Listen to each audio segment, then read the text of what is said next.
Muy bien, gracias hermanos. Queremos, eh, apreciados presidentes, líderes y miembros y amigos del Consejo de Misión Medellín, es un privilegio poder dirigirme a ustedes en esta tarde. Por asignación del Elder Villa, presido esta reunión. Manifestamos nuestro agradecimiento por su amor, sacrificio y entrega a esta maravillosa obra. Creemos que es a través de nuestro trabajo mancomunado que podemos ayudar a nuestro Padre Celestial en llevar a cabo su obra sobre la tierra, de recoger a Israel por medio de los convenios. Es algo que queremos que sientan ustedes que su apoyo y su consagración es parte del convenio, pero que también es una bendición para muchos hijos de Dios. Y teniendo en cuenta las calamidades y las situaciones por las cuales pasamos hoy, los profetas antiguos y modernos, como lo expresó Pablo a su amigo Timoteo, en los últimos días tendríamos tiempos peligrosos, tiempos de incredulidad, enfermedad, incertidumbre, angustia, depresión, entre otras calamidades. Es por eso que en esta tarde quiero compartir algunos principios, quizás dos o tres principios que nos pueden ayudar a encontrar esperanza y saber que realmente el Señor tiene su iglesia en esta tierra y que nosotros podremos, si queremos y confiamos en Él, poder soportar y sobrellevar, incluso ser sanos a través de su expiación. En el libro de Juan, los discípulos del Salvador le preguntaron en cuanto a un hombre, Rabí, ¿quién pecó, este o su padre, para que haya nacido ciego? Y Jesús le respondió, eh, ni este pecó ni sus padres, sino para que las obras de Dios se manifiesten en él. Hermanos y hermanas, yo creería que esa escritura es vigente para hoy, para nosotros hoy día. Si bien creemos que el Salvador sanó personas antiguamente, también creo que hoy nos puede sanar si así nosotros lo deseamos, ejercemos la fe y confiamos en sus promesas. Gracias a esa breve conversión aprendemos que muchas aflicciones, entre ellas los problemas de la salud mental, no son consecuencia del pecado y pueden ser sanas. Hay muchos factores que pueden contribuir a los problemas de salud mental. Hay algunos que son genéticos, otros son ambientales, accidentales, eh, circunstancias de la vida y en ocasiones eh, decisiones que tomamos. Incluso me llama la atención porque una situación que me pareció bastante interesante. En instituto estábamos dando una clase acerca de el maltrato y me llamó la atención esta parte que, que, que leí habla a su hijo Jacob. Y ahora Jacob, te hablo a ti, tú que eres mi primer hijo nacido en mis días de tribulación en el desierto. He aquí, tú has padecido aflicciones y mucho pesar en tu infancia a causa de la rudeza de tus hermanos. Es increíble. Realmente hoy algunos factores detonantes de la depresión es el maltrato físico y emocional. Y es una hermosa promesa la que le hace Jacob y esta quiero que nos la llevemos hoy. No obstante, Jacob, mi primer hijo nacido en el desierto, tú conoces la grandeza de Dios. Apreciados hermanos, esa experiencia que vivió Jacob eh, en este mundo actual, muchos quizás la podemos vivir, pero la promesa es grande. Si conocemos la grandeza de Dios, podemos saber que a través de su expiación nosotros podemos ser sanados. ¿Sí? Las circunstancias de la vida, ok, me encantaría poder compartir un corto video que es acerca de una hermana de la iglesia que ha tenido esta situación, pero al encontrar al Salvador ha encontrado otra forma de vivir, aun cuando las situaciones a veces no las entendamos. Si pudiera dibujar cómo es la depresión, diría que es caótica, oscura. Es como estar en medio de una tormenta en la que no puedes ver dónde es arriba, dónde es abajo, y te está acorralando y estás desesperado por ver alguna luz que se abra paso a través de la oscuridad, las tormentas, la locura, el caos que todo lo consume.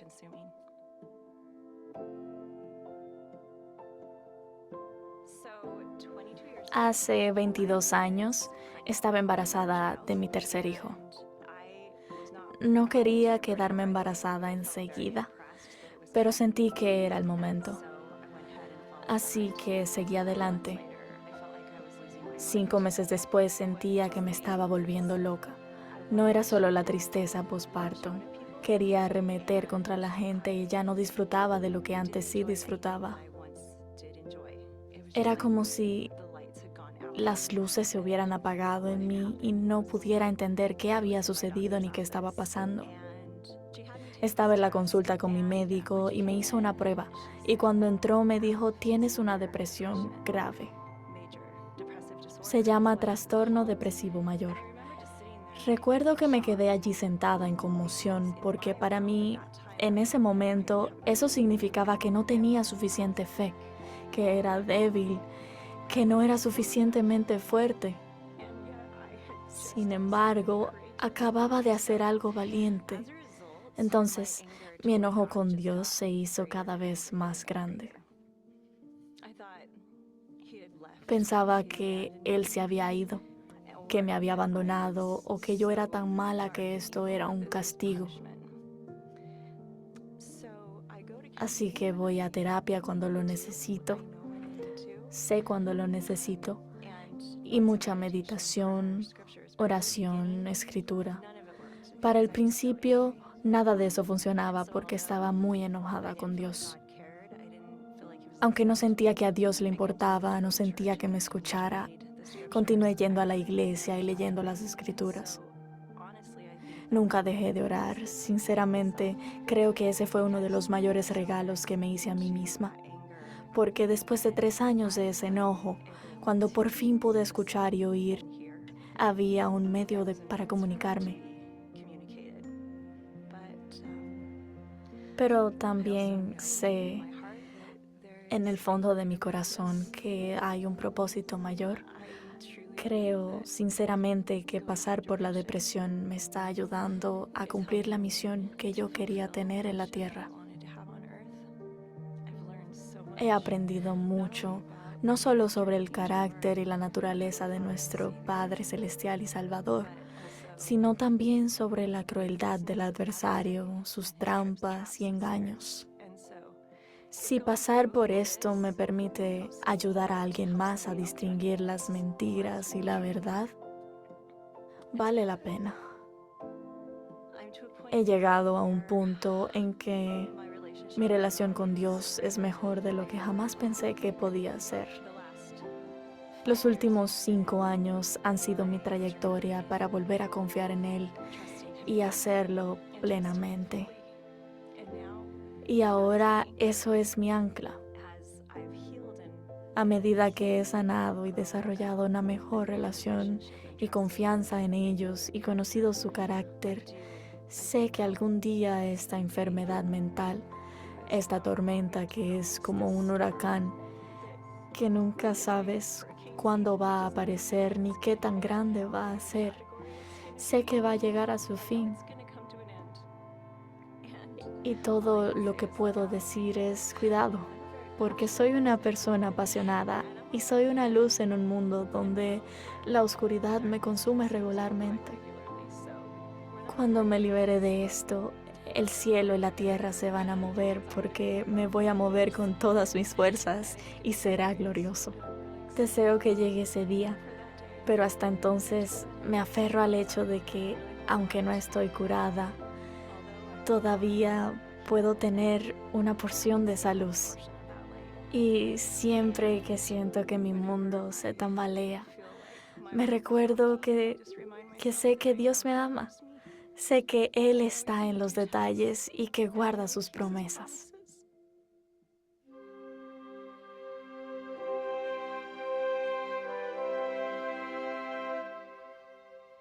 Creo que es un tema que diría yo que es otra pandemia que tenemos. Las enfermedades mentales hoy día ocupan casi que a nivel mundial un primer lugar, casi en todos los aspectos. Quiero cerrar esta parte compartiendo acerca de lo que Nefi habló acerca de El Salvador. En primer Nefi 11:31 dice, y de nuevo me habló diciendo, mira y mire, y vi al Cordero de Dios que iba entre los hijos de los hombres, y vi a multitudes de personas que estaban enfermas y afligidas con toda clase de males.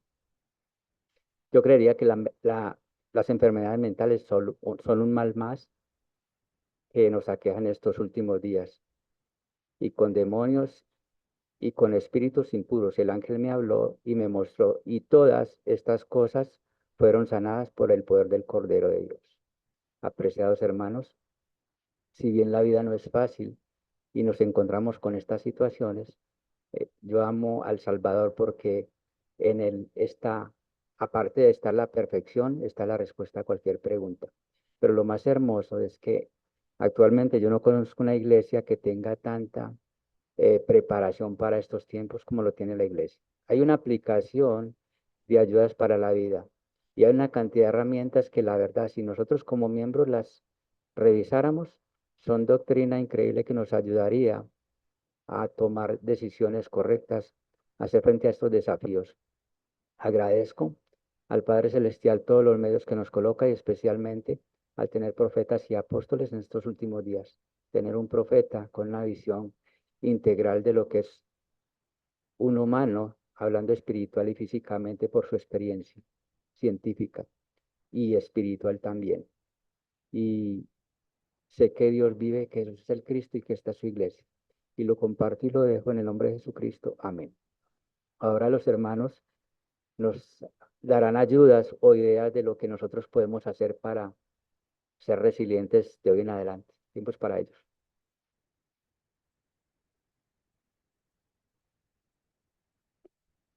Queridos hermanos, es un gran gusto estar con ustedes esta tarde.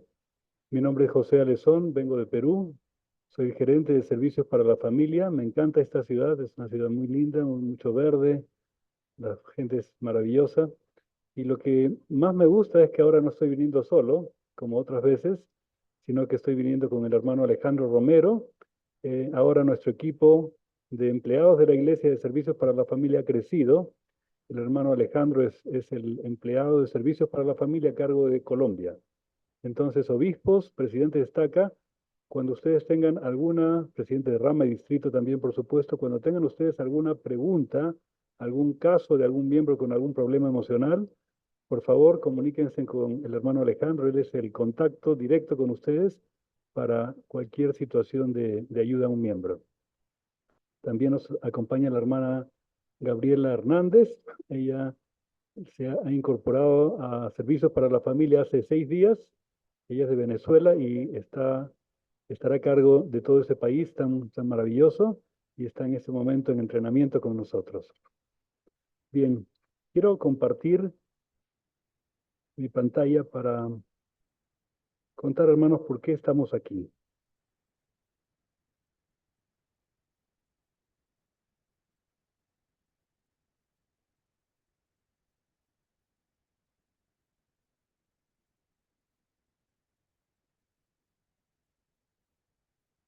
En primer lugar, el propósito orientador de nuestro programa es el siguiente, es Servicios para la Familia provee recursos para que ustedes, líderes, ayuden a los miembros a desarrollar autosuficiencia emocional. Quiere decir, no solamente hablamos ahora de autosuficiencia económica, material, sino también emocional y espiritual. Nosotros nos encargamos de la parte emocional. Segundo es, ayudamos a que ustedes a su vez ayuden a los miembros a superar los obstáculos que les dificultan hacer y guardar convenios sagrados. Me gustaría tomar un par de minutos para pensar en esto último. ¿Qué significa? ¿Qué obstáculos pueden dificultar que una persona haga y guarde convenios sagrados? Me refiero a obstáculos de tipo emocional o mental. ¿Alguien puede darnos algún ejemplo, por favor, presidente? Los afanes del mundo, muy bien. Las personas que están de repente demasiado distraídas en cosas materiales, en su desarrollo material, nada más, y entonces se distraen. Muy bien. Ahora, en términos de problemas emocionales, ¿qué problemas emocionales podrían obstaculizar que una persona haga o guarde convenios sagrados? Adelante, hermano. Bueno, podría ser aquellas personas que tienen alguna discapacidad. Muy bien, alguna discapacidad, exactamente, ¿no? De repente puede ser una discapacidad crónica o podría ser una persona que tal vez tiene un problema mental, ¿no? Y no está, una persona que está en un estado de depresión, por ejemplo, como se contó en el video. Esta persona no puede gozar plenamente del espíritu, ¿verdad? No puede disfrutar el evangelio. Hermana, La depresión en los jóvenes, sentirse que no son suficientes, que no alcanzan o que no cumplen las expectativas de los demás. muy bien, es un poco como lo que se dijo hace un ratito. Hermana, espera un ratito, por favor, el micrófono. Personas que estaban compartiendo eh, sentimentalmente con personas que no tienen la misma fe. O Muy los bien, mismos- está usted hablando de relaciones de pareja y podríamos hablar también de matrimonios en la iglesia. Si en un matrimonio hay dificultades, hay contención, hay maltrato, entonces este matrimonio no va a llegar al sellamiento en el templo. Ahora, aún si llega al sellamiento en el templo, el problema es que cuando hablamos de matrimonio celestial, no solamente es ir al templo y la ceremonia, sino es que tiene que ser un ambiente bonito, un ambiente celestial, de buen trato, de respeto, de cariño. Entonces, por más hermanos que hayan sido sellados en el templo y tienen el certificado y todo, pero si la relación no es bonita, entonces más que una bendición es una tortura, ¿verdad? Pensemos en otro problema, personas que tienen problemas de adicción, por ejemplo.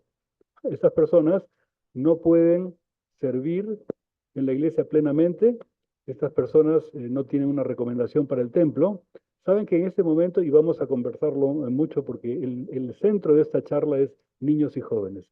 Nosotros trabajamos con jóvenes que están preparándose para la misión y al evaluar encontramos jovencitos que desde los 8 o 9 años ya estaban viendo pornografía, no de una manera ocasional, sino de una manera muy frecuente, varias veces a la semana por varias horas.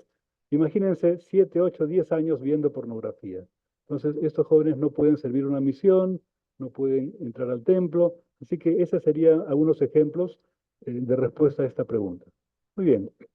Estamos aquí, hermanos, para compartir la preocupación especial que tiene la primera presidencia por un segmento de nuestra población de la iglesia. Y esta lámina les puede ilustrar muy bien a qué nos referimos. En abril del año pasado, la primera presidencia, 2 días antes de la conferencia general, tuvo una reunión con la primera presidencia, los 12, todos los 70 del mundo, las presidencias generales de Sociedad de Socorro, primaria, mujeres y hombres jóvenes, escuela dominical, etcétera. Y en esta reunión se lanzaron 5 prioridades para todo el mundo. Esto quiere decir las cosas que a la iglesia le interesa más. Ahora, examinen cuáles son esas 5 prioridades. Empecemos por la número 4. Miren, los consejos de barrio facilitan la administración a quienes tienen necesidades temporales. Entonces se refiere a ayudar al pobre y necesitado, ¿verdad? Vean la número 5. Patrones y principios para elevar la visión de la obra misional. Ahí tenemos cuidar al pobre y necesitado y la obra misional. Lo impresionante, lo que debe hacernos meditar, es que las otras 3 prioridades, 3 de 5, tienen algo en común. ¿Qué cosa es eso en común, hermanos? La nueva generación, los niños y jóvenes. ¿Qué pasó? Uno es ayudar a la nueva generación a enlazarse al Salvador mediante los convenios del templo. Número 2, la principal responsabilidad del obispo, ayudar a la nueva generación a venir a Cristo. Número 3, ayudar a los obispos a enfocarse en la nueva generación, delegando a los adultos al consejo de barrio. Entonces, nos damos cuenta que es un tema muy importante. 3 de 5 prioridades se refieren a los niños y jóvenes. Con eso como base, ahora queremos, hermanos, discutir con ustedes 2 problemas que tenemos en el área, pero que en realidad son problemas también de la iglesia en el mundo. Y lo que queremos es, en el resto de esta conversación, de esta charla, es ver cómo podemos ayudar a mitigar estos problemas. El primero es jóvenes menos activos. La estadística mundial nos dice que entre 0 y 12 años, quiere decir de cada 100 jovencitos, de cada 100 niños que nacen en la iglesia, a los 12 años la iglesia ha perdido más o menos un 9%. Esto se puede explicar porque, bueno, si la familia se inactiva, los padres no van a la iglesia, entonces los niños pues no van a ir, ¿no? Bien, el problema mayor viene después. Entre 12 y 18 años, ¿saben ustedes cuántos miembros pierde la iglesia? Más o menos 40%. 40%. Quiere decir que entre 0 y 18 años la iglesia está perdiendo la mitad de su población. Un problema gigantesco. Ahora, ya decíamos en el caso de los niños, se entiende por la inactividad de los padres, pero ¿qué pasa entre 12 y 18 años? Vamos a hablar de cómo es que piensa un adolescente, cuáles son los desafíos de un adolescente que, por ejemplo, está buscando nuevos horizontes, su identidad, ya no cree tanto en lo que dicen los padres, etcétera. La hermana Gabriela nos va a explicar un poquito de esto. Pero lo que sí podemos controlar es cómo es que nosotros, como padres y líderes, nos relacionamos con los jóvenes. Y ahí seguramente hay cosas que podemos mejorar y vamos a tratar de presentar eso esta noche. El segundo problema que queremos atacar esta noche, queridos hermanos, es misioneros relevados anticipadamente. En febrero del año pasado, el Elder Ceballos, presidente de esta área, compartió con los obispos y presidentes de esta una estadística, digamos que espantosa. Él dijo, en el año 2022 salieron de esta área a la misión 2.200 jóvenes. Ahora, hermanos, ¿cuántos jóvenes de ellos piensan ustedes que ya han sido relevados antes de tiempo? Antes de cumplir 18 o 24 meses. ¿Alguna idea? De 2.200 hermanos, 523 misioneros han regresado a su casa antes de tiempo. Estamos hablando de casi la cuarta parte. Nosotros, qué lindo toda la misión, pero la cuarta parte regresa sin haber completado su servicio. Por temas diversos. En algunos casos son temas médicos, en otros casos es porque hay confesión tardía, un pecado que no se contó a los líderes oportunamente, pero un gran porcentaje, queridos hermanos, es por problemas de salud emocional. Entonces, es algo que queremos también tratar esta noche. Muy bien. Bueno, voy a dejar el tiempo ahora al hermano Alejandro Romero para que nos hable un poquito de lo que nosotros tratamos de hacer para fortalecer, para ayudar a la obra misional.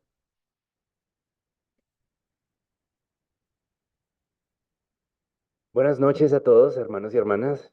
Me siento realmente feliz de estar acá en Medellín. De verdad que es una ciudad hermosa. Hemos estado ayer con los misioneros, precisamente, y hoy estamos con ustedes para alimentar. Vamos a contar muchas historias que queremos que hagan de esta charla, más que un tema informativo, un tema introspectivo en nosotros como padres y como líderes. Así que quiero que alcen la mano aquellos que sean padres de hijos menores de 18 años. Muy bien.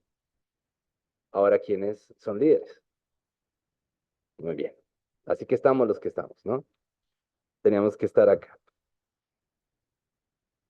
Cuando yo fui contratado hace 6 meses, en octubre del año pasado, y una de las cosas más interesantes es que tengo la oportunidad de trabajar mucho con los presidentes de Estaca, como dijo el hermano José, y también con los obispos. Pero uno de nuestras mayores preocupaciones, podríamos decir que es como el campo de mi trabajo que requiere más concentración y atención, son las misiones, las 5 misiones.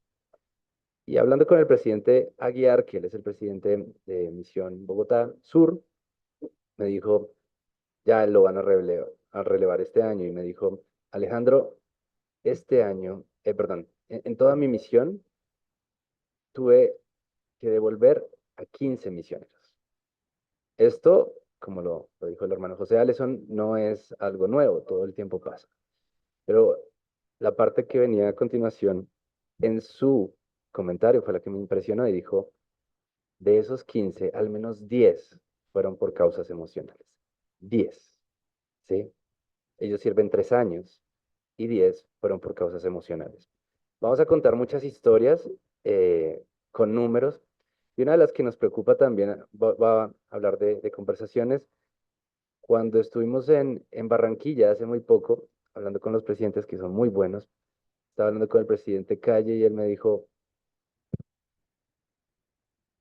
el 50% de los misioneros que regresan honorablemente, aquellos que fueron fácilmente líderes de zona, aquellos que fueron fácilmente los asistentes del presidente, están inactivos en mi estaca. Él dice, no sé qué esté pasando en las otras estacas, pero en mi estaca, el 50% de los misioneros retornados se está inactivando, ¿sí?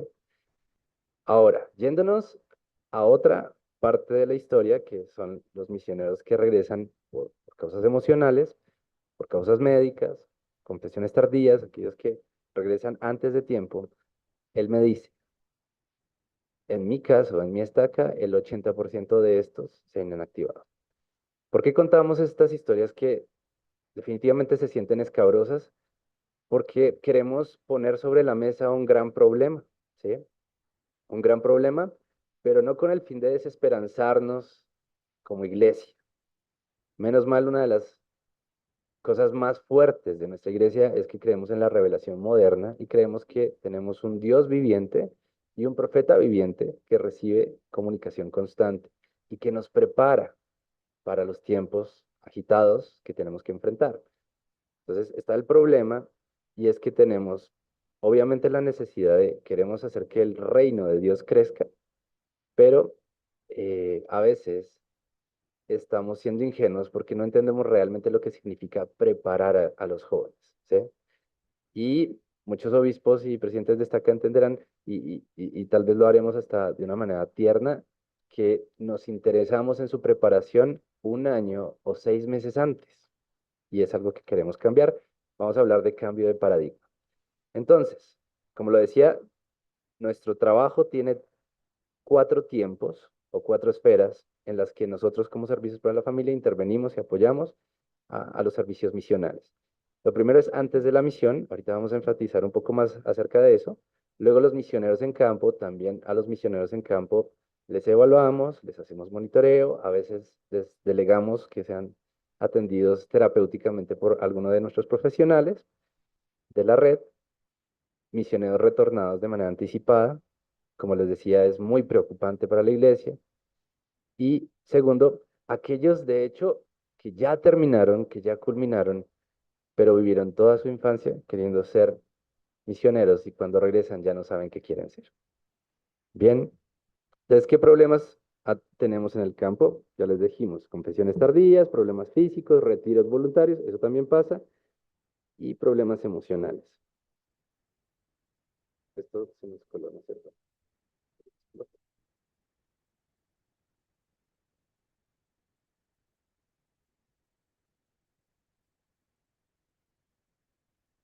Entonces, vamos a enfatizar precisamente en lo que es nuestro campo, ¿no? Problemas emocionales. Y para eso tenemos el gran problema. Tenemos una generación que está sobreestimulada y sobreexpuesta a millones de cosas como la tecnología y muchas cosas como la pandemia, ¿no? Esto los ha hecho una generación emocionalmente vulnerable. Ese es el problema. Pero como tenemos una iglesia viviente, una iglesia con un profeta viviente que tiene comunicación constante con el Salvador, entonces la primera presidencia instituyó mundialmente que los jóvenes sean evaluados y es algo que ustedes van a escuchar de ahora en adelante mucho con los obispos, presidentes de estaca, ya lo manejamos y es algo que se denomina EPM o evaluación premisional. ¿Qué tiene interesante esto? Es que no es una idea nuestra, es una idea que viene de un profeta, que viene de un profeta viviente, así que es un formato unificado, es universal, tiene un respaldo no solo de la primera presidencia, sino que el área lo está incentivando con una carta que todo el tiempo leen los presidentes y obispos. Y la pregunta del millón es, ¿quiénes necesitan una EPM? Quiero que me ayuden a responder esa pregunta. ¿Quiénes de los jovencitos que quieren una misión deberían tener una EPM? Tal vez alguno de los presidentes podría responder esa pregunta. ¿Quiénes? Es la segunda vez que nos dicen todos. ¿Qué dicen ustedes, presidente? ¿Sería posible hacerle una evaluación previsional a todos? Pues hay casos específicos, especialmente aquellos jóvenes que han tenido problemas emocionales o que han tenido algún problema de adicción en algún aspecto. Muy bien, presidente. Iba a mencionar igual lo que decía el presidente. En, en las conversaciones que tenemos con estos jóvenes podemos identificar aspectos de su vida, incluso que para él no sean conscientes o su familia, donde nos pueda indicar que es necesario ver el cómo respondería a ciertos estímulos, depresión, de estrés en la misión, de empezar algo desconocido, cómo afrontaría esto. Y cuando sentimos que hay un joven que por algunas circunstancias vividas o rasgos de su persona o de su ser, identificamos que es necesario, pues entonces recomendamos que tenga esta evaluación provisional para que, no para demorarle su llamamiento misional, sino para que la misión sea una experiencia gozosa para él y pueda irse tranquilo, seguro y feliz a la misión. Gracias, presidente. Muy bien. Esto, imaginemos un caso hipotético en el que alguno de ustedes está mandando a sus hijos a la misión y el presidente destaca y obispo recomiendan que este jovencito sea evaluado por un psicólogo certificado. Esto no es una mala noticia. Desde ahí tenemos que romper el paradigma, ¿sí? No es como, oh, mi hijo, o ahora servicios para la familia no, nos va a retrasar completamente el proceso, están impidiendo que mi... ¿Perdón? ¿Alguien? Ah, no, alguien. Que mi hijo salga, se está desmotivando. Necesitamos que entiendan el espíritu, primero que no es servicios para la familia, nosotros estamos obedeciendo la instrucción y el mandato de un profeta, es decir, de Jesucristo. Y él, ¿por qué lo hace? Porque si bien la misión es muy importante, nunca será más importante que el bienestar del jovencito. ¿Sí? Esto es un tema vital. Si yo fuera padre, alguna de mis hijas quisiera ser misionera y me dieran esta noticia, pues yo sencillamente entendería que es cierto que se va a retrasar un poco su proceso, pero yo pondría toda mi confianza en saber que el psicólogo me va a ayudar a entender si la misión va a ser una experiencia gratificante, de gozo, positiva, porque si no, definitivamente causa todo lo contrario. ¿Para qué mandamos a los jóvenes a la misión? Para que se abastezcan espiritualmente. Pero si los mandamos cuando ellos no están preparados emocionalmente, van a volver completamente desabastecidos emocional y espiritualmente. Bien, esto es algo importante y queremos hacer énfasis con mucho amor, padres, obispos, presidentes de estaca, madres. Cuando un jovencito tiene pues, toda la ilusión de prestar una misión, se sienta con el obispo, con el presidente de estaca y empieza a llenar esta hoja. ¿La reconocen presidentes y obispos? Bueno, en esta hoja que es digital se llama aplicación misional y si se dan cuenta hay algunas preguntas. Y queremos contar pues historias que no nos gusta contar, pero es importante contar. A veces los obispos, presidentes y familias están tan, usemos un término positivo, ilusionados con la misión del jovencito, que le recomienda al jovencito maquillar las respuestas o evadir las respuestas. Hemos escuchado obispos y no los juzgamos, entendemos desde su mundo de obispos porque lo están haciendo. No seas honesto, no pongamos eso porque si lo pones, ¿qué pasará? No te van a aceptar en la misión. ¿Qué opinan acerca de ese comentario, queridos padres? ¿Qué pasaría si un joven va y no llena esta aplicación? Por favor, Según lo que tú acabas de narrar, está anteponiendo, o sea, como en primer lugar es la misión que la persona, y no debe ser así, primero es la persona y luego la misión. perfecto. Muy bien. Ahora, de hecho, hay que también dejar la creencia de que un joven con algún antecedente emocional definitivamente no va a poder ir a la misión. Es posible que si las condiciones son muy, muy, muy, muy difíciles, al final la recomendación, ahorita les hablaremos de eso, sea otra. Pero lo más, no voy a decir probable también porque estoy generando expectativas, lo que esperamos en la mayoría de los casos es que el joven reciba las ayudas que no ha tenido durante todo el tiempo de su vida, ¿sí? y eso se llama experiencias adicionales. Entonces me voy a adelantar a esto. Claro. Hermanos, quiero ilustrar por qué es tan serio esto de no poner la información. Miren, no uno, sino varios casos que estamos teniendo de jóvenes que tienen una crisis emocional en la misión. Estamos hablando, hermanos, de jóvenes que han intentado quitarse la vida. Hemos tenido incluso un caso de un misionero en Bolivia que se suicidó, se ahorcó. Cuando uno revisa las hojas, la aplicación de esos jóvenes, se ve que no aparece nada en su historial. Y le preguntamos, ¿por qué? ¿Por qué no, Elder, por qué no puso, hermana, por qué no puso su información que tenía de repente tratamiento psicológico, que incluso estaba medicado psiquiátricamente? ¿Por qué no puso esto? Y lamentablemente, muchas veces la respuesta es, el obispo me dijo que no lo pusiera. Ahora, disculpen que use una palabra muy fuerte, pero creo que corresponde. Omitir este tipo de información, queridos hermanos, es un crimen. Porque estamos poniendo a un joven en riesgo de su propia vida. No es una cosa liviana, hermanos. Es una cosa muy seria. Entonces hay que poner todo lo que sabemos del joven. No solamente lo que está teniendo, los problemas que tiene ahora, sino los problemas que ha tenido antes. Si, por ejemplo, alguna vez tuvo problemas de sueño, tuvo problemas de ansiedad, si alguna vez estuvo medicado, si alguna vez sufrió bullying o tuvo problemas de alimentación, hay que poner todo. No hay que pensar, bueno, eso pasó hace mucho tiempo, entonces ya está olvidado. No, hay que anotarlo y serán profesionales en salud mental los que van a interpretar si es necesario en tales casos hacer una evaluación premisional o no. Pero nuestra responsabilidad y muy seria es anotar toda la información. Ahora, si me permiten, quiero dar un segundo ejemplo. Un poquito para que entendamos cómo es que nos manejamos en diferentes campos de acción. Joven en la misión, que entró en una crisis psicótica, quiere decir que pierde la noción de la realidad y trató de lanzarse en una pista contra un carro para ser atropellado. Entonces, se le evalúa, el hermano Alejandro estaba contando que atendemos a misioneros en el campo misional, se le evalúa, se ve que el misionero estaba en una crisis de ansiedad muy grande. ¿Por qué? Porque se sentía muy culpable.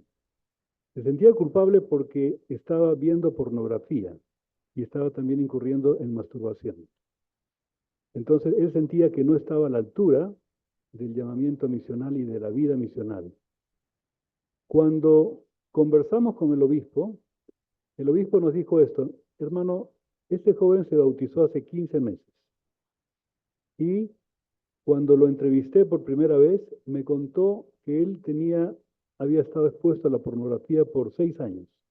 O sea, toda su adolescencia la había pasado viendo pornografía muchas veces en la semana, muchas horas.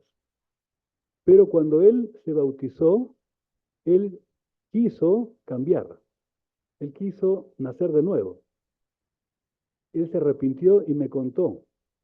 Y entonces me dijo el obispo, con el mejor criterio doctrinal, me dijo, ¿acaso el bautismo no limpia los pecados? ¿Acaso no nacemos de nuevo? Y por eso es que para mí no era un problema, para mí era cosa del pasado. Entonces, eso está bien. Desde un punto de vista espiritual, eclesiástico, lo que hizo el obispo está perfecto. La parte que él no consideró es que una persona que ha visto pornografía por 6 o 7 años ya ha desarrollado en su cerebro ciertos mecanismos que muy fácilmente se activan bajo presión, bajo tensión. Y esto es lo que había pasado con el joven. El joven tenía el mejor deseo de arrepentirse, pero entra a la misión, que es un campo precioso, por supuesto, es muy lindo, pero al mismo tiempo es un terreno de muchos desafíos, muchos cambios. No está la familia, está con un compañero, hay horarios, hay metas, tratar con personas nuevas, entonces puede crear mucho estrés. Entonces, este joven estaba en esa situación. Ahora, hay una cosa bien interesante que considerar con los misioneros. Miren, cuando un joven antes de la misión tiene, digamos, la tentación de ver pornografía o hacer alguna cosa mala, tiene muchos recursos a su disposición, tales como chatear con los amigos, puede ir al cine, puede hacer deportes, puede bailar, puede ver una película. Entonces, de esa manera se distrae de la tentación. Cuando el joven entra a la misión, van a pasar dos cosas. Número uno, las condiciones son mucho más estresantes, por lo que hemos dicho hace un rato, todos los cambios, los desafíos de la vida misional. Entonces, si él estaba antes de la misión aquí en nivel de tensión y de estrés, ahora va a estar en este nivel. Por otra parte, el rango de opciones que él tiene a su disposición también ha cambiado, porque si antes podía ir a fiestas y todo lo que hemos dicho, deportes, ahora en cambio, ¿qué puede hacer él? Leer las escrituras, cantar himnos. ¿Se dan cuenta la contradicción? Mucho más tensión, mucho menos recursos.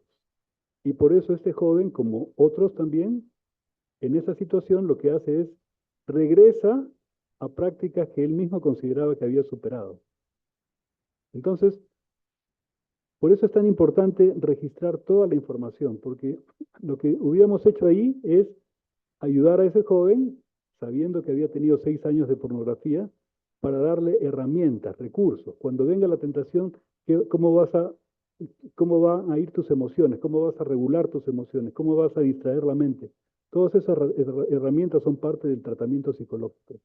Y de esa manera hubiéramos podido evitar lo que sucedió. Entonces, solamente para redondear esta parte, por favor, obispos, presidente Estaca, separen el enfoque eclesiástico, ¿no? Porque uno dice, pero este joven yo lo veo lindo, lo veo bueno, quiere servir. Esa es la perspectiva eclesiástica y está muy bien.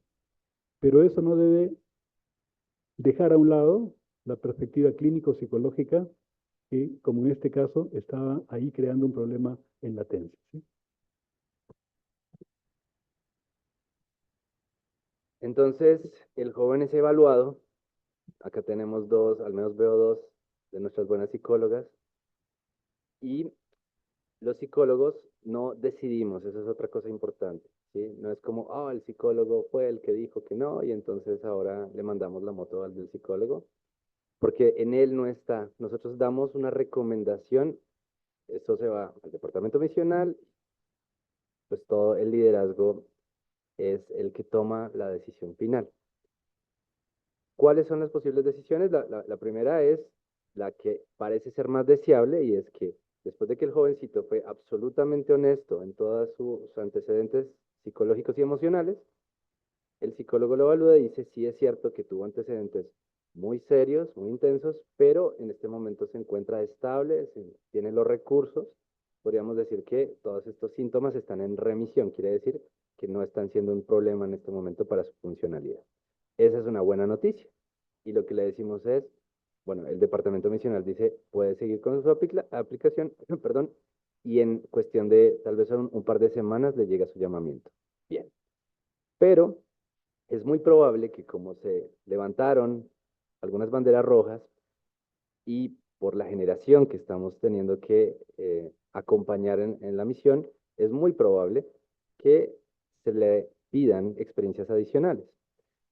Y acá también tenemos historias que los mismos presidentes nos dicen, pero es que esta evaluación ya se le hizo al joven hace un año. Y yo siento que el año, como si fuera un tema solo de tiempo, el año ha sido suficiente y yo considero que ya después de un año debe estar preparado. Y entramos a evaluar. Bien, ¿qué está haciendo el jovencito? ¿Sí? Y muchos jovencitos están estudiando inglés. El hermano José Aleson tiene unos muy buenos ejemplos de lo que es estudiar inglés. Le pregunta a un joven qué es estudiar inglés y dice, no, yo escucho música en inglés, ¿sí? Le ayudo a mi mamá, que es ayudarle a la mamá, tal vez hacer un poco el desayuno, ¿por qué no la cena? Pero nos damos cuenta realmente que prepararse para un jovencito es tener, tal vez estar inscrito al curso de preparación misional, eso es 1, máximo 2 horas a la semana, y el resto del tiempo están con videojuegos, se acuestan a las 11:30 de la noche, se levantan a las 11:30 de la media mañana y dicen que esa es la preparación. Ahora, imagínense un jovencito que viene de la inactividad física, emocional, cognitiva, y luego lo mandamos a la misión. Entonces, a los que nos gustan los motores y tenemos carro, moto, lo que sea, sabemos que si uno no prende una moto durante mucho tiempo o un auto, se pega el motor, ¿sí? Luego los mandamos a la misión a caminar 14 kilómetros durante 10 horas, bajo 40 grados, como nos tocó con Gabrielita en Cartagena, y los jóvenes se revientan emocional, física y cognitivamente, porque prepararse para la misión no es esperar. Y acá hay otra cosa que decimos mucho. Antes, de hecho, yo escuchaba, sin ir muy lejos, mi obispo me lo recomendó, dijo, deja de estudiar y deja de trabajar y prepárate para la misión. Acá vamos a cambiar el orden de los factores que sí altera el producto. Trabaja y estudia para prepararte para la misión. Porque vienen a veces de experiencia, o sea, vienen de un campo de experiencias muy limitadas, vienen de la pandemia y no han tenido que enfrentarse a frustración, no han tenido que resolver temas, no han convivido con alguien diferente. Entonces, queremos realmente que las experiencias adicionales, a veces los presidentes de esta Cabo Obispos, hasta la misma familia dice, bueno, pero eso ¿cuánto tiempo va a requerir? Y no queremos que se concentren en el tiempo, queremos que se concentren en el fondo. ¿Cómo hacemos que él madure? ¿Sí? Hay obispos que están muy alineados y nos dicen, es cierto, hermano, voy a ponerle un llamamiento muy exigente, ¿sí? Que me lo tenga todo, secretario de barrio, secretario de estaca, y lo tienen ahí. Y le voy a decir que estudie inglés, pero no repasando canciones en inglés, sino en un instituto, y le voy a decir que se ponga a trabajar con el papá y le ayude al papá, en fin. Una historia es que a un jovencito se le pidieron experiencias adicionales, se desmotivó, que es una de las grandes preocupaciones de los presidentes, obispos y familia. Y de hecho el presidente me decía, lo veo desmotivado, y yo le decía, presidente, estamos haciendo lo correcto. Pasó un tiempo, él salió después de 6 meses y le escribió una carta a su presidente de estaca y a su obispo y le dijo, yo necesitaba esos 6 meses. Sé que si no hubiese tenido esos 6 meses adicionales, yo hoy no estaría en la misión. Él se equipó. Pensemos en que a la misión tenemos que ir con herramientas, con recursos, pero a veces tenemos tanta fe que creemos que la misión es como lo decimos de una manera muy coloquial, tal vez no muy agradable, que la misión es un reformatorio, que es como cuando el papá creía que el joven estaba muy indisciplinado y lo mandaba al servicio militar. Así no funciona, así no funciona, porque mandar a un soldado herido a la guerra, ¿ustedes creen que tiene sentido? ¿Cuánto tiempo va a sobrevivir? ¿Sí? No va a sobrevivir. Entonces lo que hacemos desde esta metáfora del soldado herido es decir, es cierto, tienes ganas de irte al pie, a la primera fila, pero antes te vas a ir a la campaña de recuperación, te vamos a fortalecer para que cuando vayas, otra vez estés fuerte y puedas pelear y no seas eh, pues tan vulnerable que la guerra te termine con tu vida. Acá viene algo que, bueno, luego sigue la tercera opción y es que nos damos cuenta que su condición. Quiero comentar esta segunda opción, porque recuerden, la primera es todo bien, misión de enseñanza. La segunda es experiencias adicionales, que pueden ser de diferente tipo, puede ser tratamiento psicológico, y no solamente el tratamiento, hermanos, sino que, por ejemplo, el joven tiene unos 4 o 6 meses de tratamiento, 8 meses, lo que sea necesario, no hay un tiempo. Pero, terminado el tratamiento, el departamento misional quiere adicionar lo que se llama un tiempo de estabilidad. ¿Qué significa esto? Ya ha estado estos meses con un psicólogo al costado, ayudándole. Ahora queremos ver, sin un psicólogo, cómo se desenvuelve, para ver si ya asimiló las herramientas que se le han dado y puede manejarse solo. ¿Correcto? Luego también experiencia de trabajo y estudio, como ha dicho el hermano Alejandro. Un joven que tiene experiencia de haber tenido un trabajo o estudios formales, que ha tenido que manejar horario, disciplina, ha tenido un jefe, ha tenido responsabilidades, hermanos, va a ser un mejor misionero.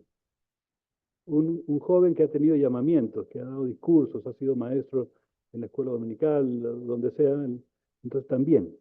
¿Ok? Un joven que un mes antes está ya manejando la rutina misional.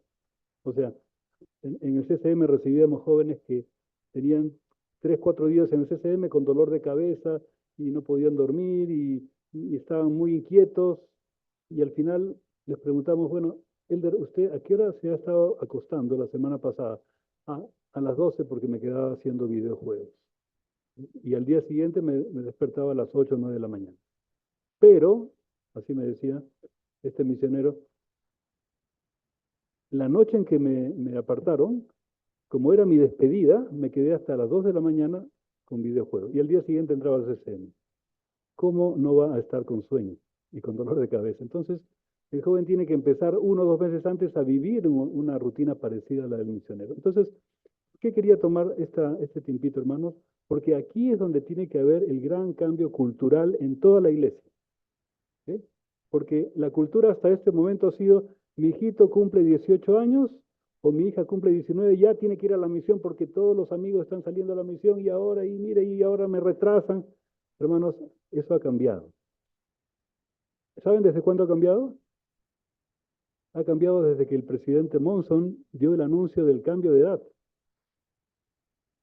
¿Cómo fue esto? El presidente Monson dijo, a partir de ahora, los varones pueden salir a la misión a los 18 años. ¡Ah! Todos aplaudimos. Y con ese ruido nos olvidamos de la segunda parte. ¿Alguien recuerda lo que venía después?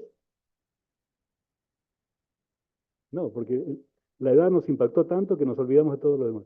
Él dijo, 18 años que estén emocionalmente estables. Ah, esa parte, recién me doy cuenta. Con las jovencitas lo mismo. Ahora las jovencitas pueden salir a la misión a los 19 años. ¡Oh! Y con ese ruido tapamos lo que venía después, que estén emocionalmente estables. Entonces, desde que se anunció el cambio de edad, ya se dio la condición, hermanos. Por lo tanto, lo que tenemos que entender es que si el joven llega 18, 19 y no está completamente preparado, vamos a recomendar, porque es nuestra asignación del departamento misional, que este joven tenga esas experiencias adicionales. ¿Correcto? De maduración, de aprendizaje, de tratamiento, de estabilidad, todo lo demás.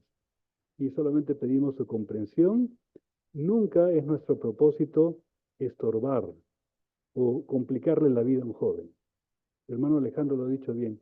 Lo que queremos es que el joven sea feliz en la misión. Porque la misión es el cimiento de una vida feliz. Entonces, si el joven tiene problemas, si va a regresar a casa, o si se pasa la misión luchando contra la pornografía, entonces, eso no son cimientos sólidos. Por eso es, primero resolvamos los problemas y después se va a la misión y va a ser una hermosa experiencia.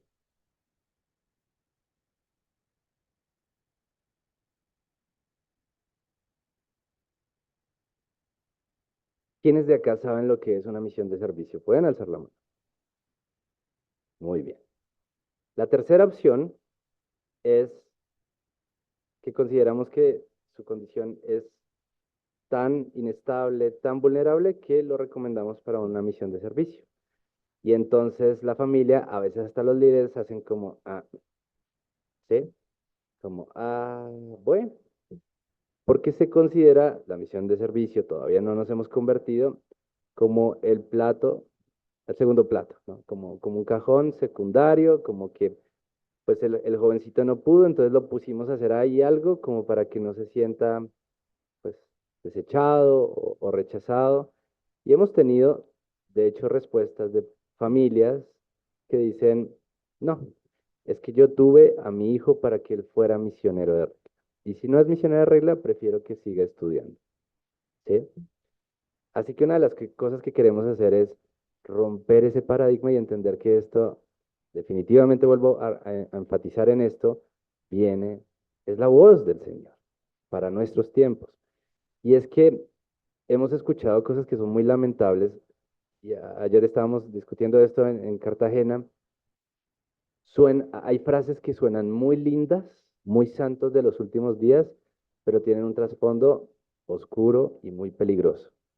Como yo cuento la historia de un hombre que me dice, yo tuve muchos hijos y menos mal Dios me dio muchos varones, porque yo quería mandar a muchos misioneros a la misión. Eso suena lindo, pero tiene ahí algo que nos preocupa.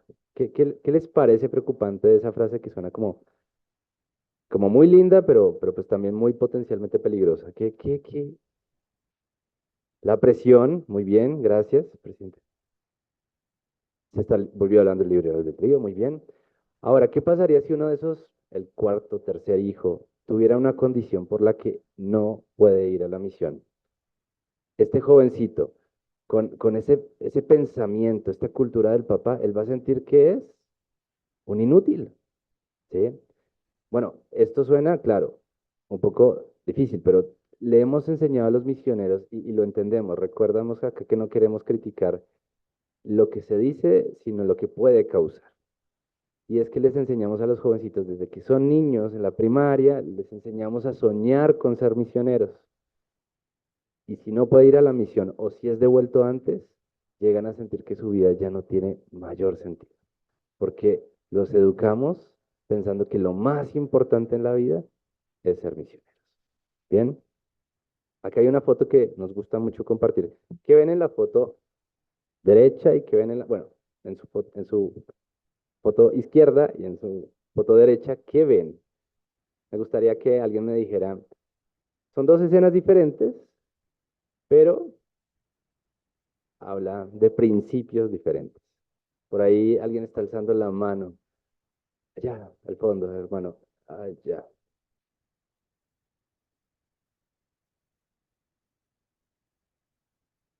Bueno, hermano, yo veo como que la que tengo acá a mi izquierda está administrando a personas adultas y en la otra a niños. Y cuando lo hace con niños, lo hace con cercanía. Muy bien. Entonces, Entonces la que está a su izquierda está Jesucristo, ¿qué? Enseñando. ¿Sí? Ahí tenemos la misión de enseñanza. ¿Esto es importante? Claro. Y en la otra tenemos a Jesucristo, como bien lo dijo el hermano, sirviendo. Ahora, ¿cuál es más importante? Las dos. Y les voy a contar algo anecdótico. Agradezco mucho que hayan venido. A mí me gusta el fútbol y sé que hoy está jugando la selección Colombia. Y sé que muchos dijeron, bueno, yo voy Dios, si Colombia gana, hicieron un convenio. Y aquí están y Colombia ganó. ¿Sí? Muy bien. Otros con un poquito menos de fe llegaron cuando ya Colombia había metido 2 goles. Entonces dijeron, ahora sí me puedo ir, estoy más tranquilo. ¿Sí? Pero hay una anécdota. Y es que a mí me gustaba mucho el fútbol. Yo creo que en Colombia somos muy futboleros, ¿no? Y yo creo que muchos se van a reír acá, porque como que empezamos a hacer el equipo, ¿no? Esa parte tan tensionante en la que se paraba el mejor de un lado y el mejor del otro y empezaban a escoger, ¿no? Y uno, por favor, que me escojan a mí, porque si no, uno se sentía completamente, pues, abandonado. Y siempre, pues, vamos a poner un nombre, no me acuerdo de alguien del colegio, ¿no? Entonces decía, no, me tocó con Vázquez. Vázquez, váyase a tapar, ¿no? Que usted es muy tronco. Váyase a tapar que usted es muy tronco, ¿bien? Nosotros no entendíamos lo que era el fútbol porque poníamos al más malo a tapar. ¿Ustedes creen que eso tiene sentido? No. Aquí no le estamos diciendo, usted, que es el tronco, váyase a prestar una misión de servicio. Que creemos que tapar y hacer goles es el gran partido de Dios, ¿sí? Y amamos a Ospina. Bueno, ya está viejito, ¿no? Pero pues lo amamos porque sabemos que de él dependía en gran parte ganar el partido. Y quiero contar una historia muy linda, y es que para que sepamos que todavía no hemos entendido lo que es una misión de servicio. Hablando con los líderes de la misión de servicio de hace un tiempo, porque ellos ya fueron relevados, me contaron una historia muy linda y es la de un joven que prestó misión de servicio en un hospital de Colombia. Ustedes saben cómo es la salud pública y ahora no hablemos de EPS porque nos ponemos más tristes, ¿no? Pero la salud pública siempre ha sido precaria. Entonces llega un papá y una mamá, en, proceso de parto, en trabajo de parto, muy angustiados, pidiendo ayuda y nadie los ayudaba. De repente se acercó un jovencito con corbata y con placa y le dijo, discúlpeme, ¿ustedes me dejan ayudar? La familia dijo, bueno. Y el jovencito, como estaba sirviendo hace algún tiempo ahí, habló con algunas enfermeras y en cuestión de 2 minutos la familia estaba siendo atendida en su trabajo de parto. Al siguiente día, el hermano, bueno, el papá ve al misionero de servicio y lo llama y le dice, discúlpame, ¿tú trabajas acá? Entonces él dice, no, no te pagan, no. ¿Y qué días estás acá? Y entonces dijo, inventarme cualquier cosa, miércoles y viernes. Tan joven y no te pagan, ¿y tú por qué estás acá? Entonces dice, soy misionero de la Iglesia de Jesucristo y estoy sirviendo a mis hermanos. ¿Qué creen que pasó inmediatamente? Este hombre le dijo, yo necesito saber de qué iglesia es esto. O sea, lo que hiciste pudo salvar la vida de mi hijo, ¿sí? Entonces, yo caminé en las calles de Barranquilla y golpeé muchas puertas y ahí encontré gente. Pero yo tengo una visión personal, no sé si el hermano José Alesson comparta, pero mi visión personal es que en el futuro las referencias no van a venir golpeando puertas. Y eso no lo dijeron los líderes de misión de servicio, dijeron, quienes más referencias estamos dando somos los misioneros de servicio. Entonces, hay alguien que tapa y hay alguien que hace gol. Y la idea es que somos del equipo ganador. Bien. Entonces, cuando a un jovencito se le asigne una misión de servicio, debe tener la misma fiesta en el barrio, el mismo reconocimiento. Y cuando termine, debe ser reconocido tal y cual como recibimos a Ospina cuando ganamos. Él no hizo goles, pero hizo un trabajo determinante. Bien. Otra cosa que quiero decir al respecto es, eh, la, la cultura, todavía estamos cambiando, sé que lo hacemos con amor, pero la cultura nuestra ha hecho mucho daño. El amor exagerado hacia la misión ha hecho que jóvenes que están en el campo misional, que no deberían estar, puntúo y pongo el asterisco, no estén dispuestos a regresar a su casa.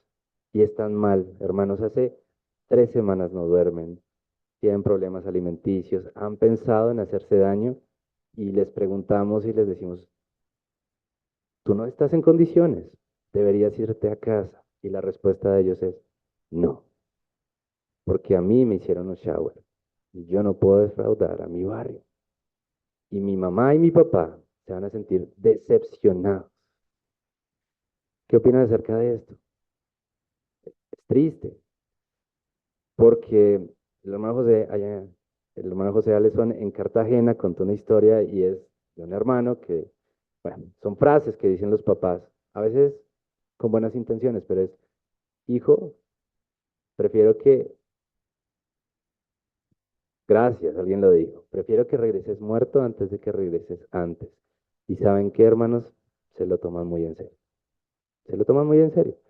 Y si no, vuelven muertos espiritualmente, porque sienten que ya nada de lo que hicieron tenía sentido. Entonces yo he acompañado en 6 meses a 5 misioneros. Y no crean que es porque son pocos, sino que a los que acompaño es porque tienen una condición muy crítica, en la que no sabemos si durante el vuelo o en el aeropuerto podría hacerse daño. Y la iglesia es tan hermosa que ustedes no se imaginan los recursos que están dispuestos a invertir para decirle, usted nos entregó a su hijo bien, se lo entregamos también bien, ahora haga lo que, pues, dele la asistencia que se requiere. Pero desde que estoy en esta posición, le digo a las familias, él sirvió, no 2 años, pero las ofrendas, a veces tenemos el tema del tiempo, ¿no? Y en la época del Antiguo Testamento, el que era campesino y, no sé, tal vez domesticaba pollos, yo no sé cómo se dice esto realmente. ¿Cómo se dice esto?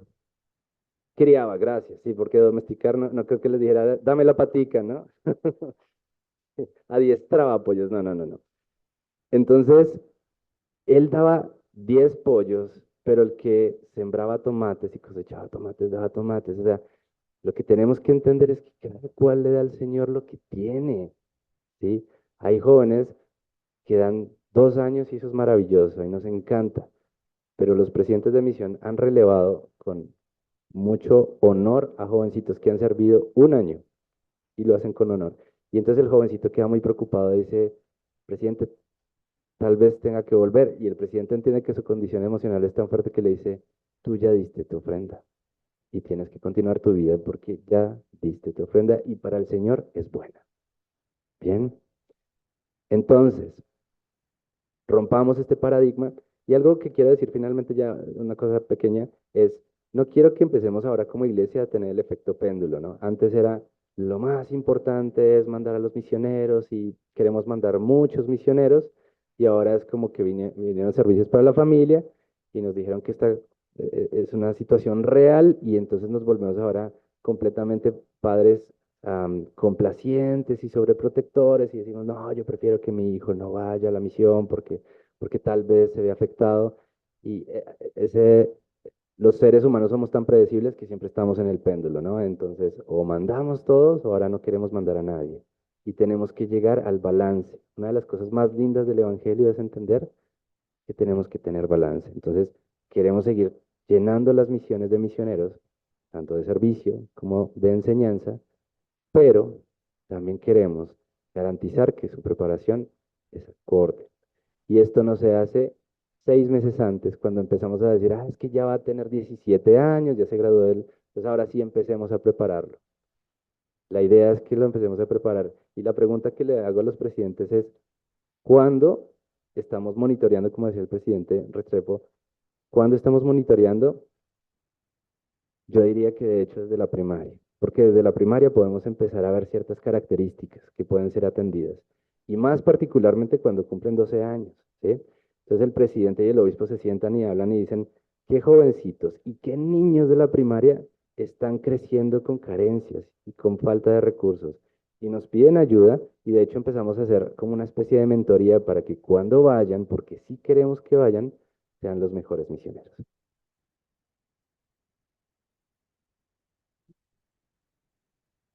La última opción, hermanos, es que algunos jóvenes por algún tipo de problema no pueden servir ni una misión de enseñanza ni una misión de servicio y son exonerados. Así que esto no es un problema. Bien, hermanos, una parte que está pendiente en la parte misional, decíamos, nosotros ayudamos a los jóvenes que están preparándose para la misión. También en el campo misional trabajamos mucho con los presidentes de misión y luego también están los que regresan antes de tiempo.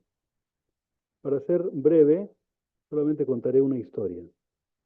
Eh, Normalmente los jóvenes, incluso aquellos que tienen problemas emocionales, regresan solos, pero vienen acompañados por alguien, alguno de nosotros, tal como contó el hermano Alejandro, cuando hay riesgo de que se hagan daño o de que en el trayecto a casa pierdan conciencia de la realidad y hagan alguna cosa incorrecta. Me tocó acompañar a un joven que, y esto lo he recordado por lo que él contaba, de que esta frase que decimos, prefiero verte en un ataúd a que regreses antes de tiempo. Cuando un jovencito está en crisis emocional, esa frase la toma, como ya se ha dicho, muy en serio. Ese jovencito tenía serios problemas emocionales en la misión. Tenía problemas de ansiedad. Pero él había tenido estos problemas por varios años y siempre le decía a su familia y no le hacían caso. Nunca lo llevaron a un psicólogo, nunca hubo ningún tratamiento. 2 o 3 semanas antes de entrar al CCM, el joven le dice a su papá, papá, no me siento bien, me siento mal, me siento preocupado, etc.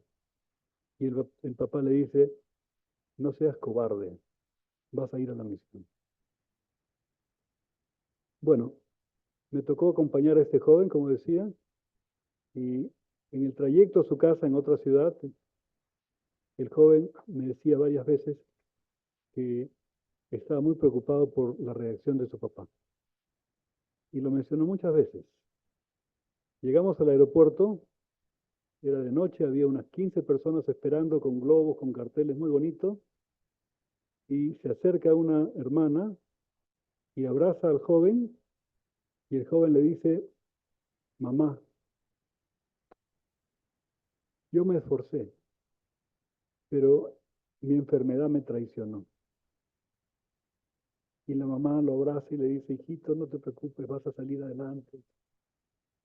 Y después se acerca un hermano, también lo abraza, vamos a ayudarte y todo.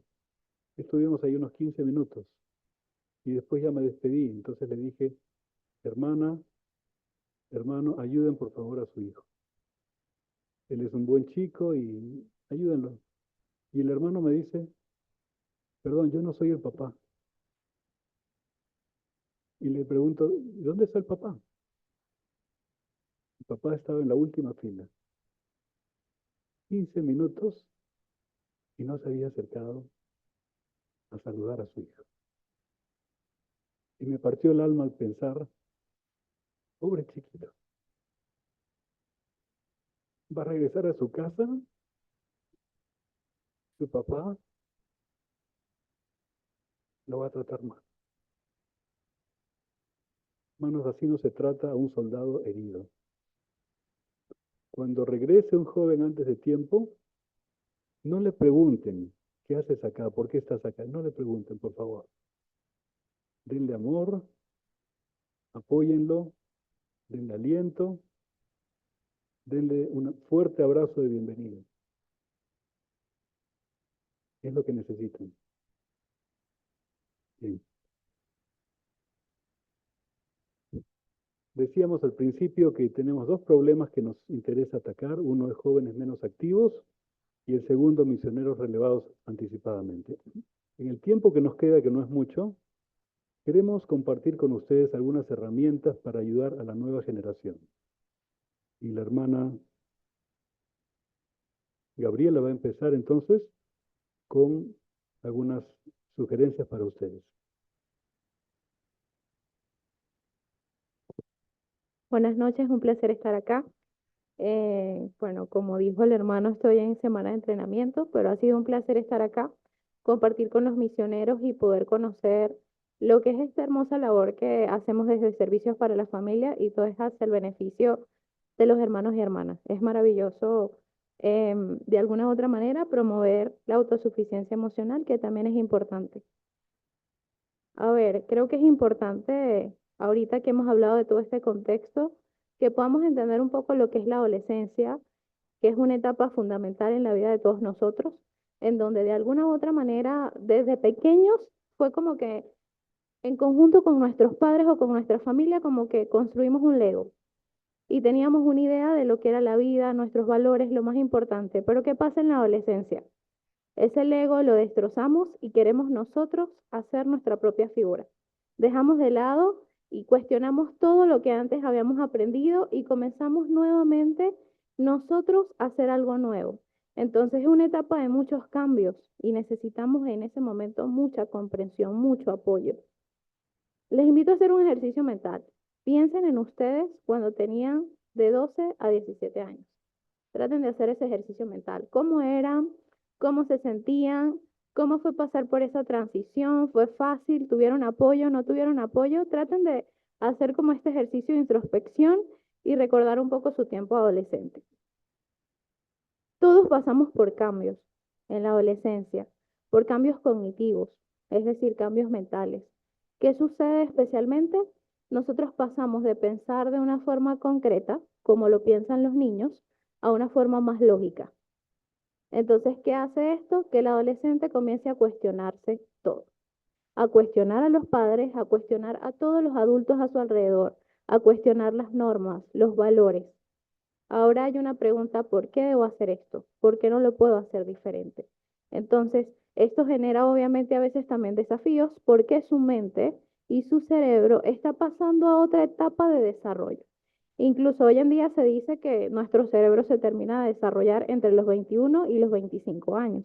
Entonces, imagínense, Hasta ese momento es que comenzamos realmente a madurar mejor y a tomar mejores decisiones, a ver los pros y los contras. Porque ¿cómo piensa un adolescente? Bueno, sí, es verdad, hay riesgos, pero eso no me va a pasar a mí. Hay una idea de omnipotencia. Eso le puede pasar a cualquiera, pero a mí no. Entonces eso hace que se expongan a los peligros. Otros cambios que viven, cambios emocionales. Hay una mayor facilidad de emocionarse, de entristecerse, molestarse, porque están pasando por muchos cambios hormonales. Y estos cambios hormonales nos ponen más sensibles. Entonces no es fácil. Y menos es aún como difícil, fácil de manejar cuando no nos han enseñado nuestros padres a ponerle nombre a esas emociones y a saber qué hacer con ellas. Cuando no tenemos a alguien con quien hablar, cuando no hay confianza en el hogar, cuando no hay confianza con los líderes. Cambios físicos. Mujeres y hombres pasamos por cambios físicos que nos afectan. Llegamos a desconocer a nuestro cuerpo. Algunos cambios nos incomodan más que otros. Y obviamente es un proceso también. Y cambios sociales. Nuestros padres, nuestra familia deja de ser a veces lo más importante y comienza a tener más relevancia nuestros amigos, nuestra vida social. Entonces hay muchos cambios. ¿Qué tan difícil es vivir todos estos cambios a la vez? Y sin la compañía y la comprensión necesaria. Y a veces nosotros no tenemos este conocimiento. Y no necesitamos ser psicólogos para conocer de estas cosas. Incluso hay cursos de la iglesia donde se hablan de estas cosas, el desarrollo evolutivo de los niños, el curso de cómo fortalecer a la familia, que es otro de los recursos que promovemos desde Servicios para la Familia. ¿Qué pasa si los padres no entienden el desarrollo adolescente? A veces podemos pensar que son caprichos, que son conductas en que están teniendo sin sentido y podemos ser más duros de lo que podemos ser, porque no comprendemos que está pasando por un proceso que tiene una base física, hormonal, y pensamos que puede ser un capricho. Entonces necesitamos conocer más de estas cosas y de herramientas para poder afrontar estos momentos. Algunas herramientas para ayudar a esta nueva generación es bueno comprender un poco del apego y de los estilos de crianza. Como padres, como miembros de la familia y como líderes, ejercemos de alguna u otra manera estilos al momento de relacionarnos con nuestros jóvenes. Y tenemos que tratar de edificar unos estilos y unas dinámicas de relación que sean adecuados para ellos. ¿Qué es el apego? El apego es un término que se utiliza usualmente para describir la relación entre una madre o un padre con un infante o la unión entre personas. Es una relación afectiva e íntima, profunda e importante que establecemos los seres humanos. Cuando nosotros nacemos, todos tenemos la necesidad de depender de alguien, porque si un niño no dependiera de su madre, pudiera incluso perder la vida. Necesitamos suministrar el alimento y todas las cosas necesarias para que un niño pueda sobrevivir. Entonces, imagínense si no tuviésemos esa relación en nuestros primeros días de vida, en nuestros primeros tiempos. ¿Qué es el apego infantil? El apego es una necesidad básica, universal. Está en todos nosotros, estemos donde estemos, todos tenemos necesidad de ser cuidados, de ser protegidos, de que se satisfagan nuestras necesidades básicas, en especial cuando estamos pequeños, que nosotros no podemos cuidarnos y valernos por nosotros mismos. Necesitamos alimento, cobijo, protección física, afecto, ternura. Esto es un vínculo entre el niño y la figura que lo protege, por lo general los padres, pero también otras personas que estamos alrededor de estos niños, de estos jóvenes, podemos fomentar este apego sano. No es solo estar ahí, es estar presente para el niño. A veces nosotros estamos físicamente, pero emocionalmente no estamos.